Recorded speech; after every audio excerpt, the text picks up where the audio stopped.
جموں شہر کے مضافاتی علاقے کالو چیک میں قائم فوجی اسٹیشن کے نزدیک فضا میں گردش کر رہے 2 ڈرونز پر فوجی جوانوں نے گولیاں چلائیں، جس کے بعد وہ واپس چلے گئے۔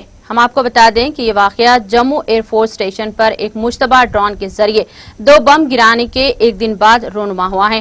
فوجی ذرائع نے بتایا کہ جموں کے کالو چیک علاقے میں قائم فوجی اسٹیشن کے نزدیک اتوار کی شب قریب 11:30 بجے 2 ڈرونز کو فضا میں گردش کرتے ہوئے دیکھا گیا۔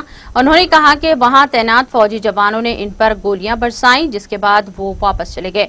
دراصل جموں میں مقیم دفاعی ترجمان لیفٹیننٹ کرنل دوبیندر آنند نے اپنے ایک بیان میں کہا کہ ہمارے فوجی جوانوں نے کالو چیک فوجی علاقے میں اتوار اور پیر کے درمیانی شب 2 الگ الگ ڈرونز کی سرگرمیاں دیکھی۔ انہوں نے کہا کہ اس کے فوری بعد ہائی الرٹ کر دیا گیا تھا اور ان پر فائرنگ کی گئی۔ موصوف ترجمان نے بیان میں کہا کہ دونوں ڈرونز واپس چلے گئے اور اس طرح ہمارے مستعد فوجی جوانوں نے ایک بڑا خطرے کو ٹال دیا۔ انہوں نے کہا کہ علاقے میں ہمارے جوان چوکس و چوکنا ہیں اور تلاشی آپریشنز بھی جاری ہے۔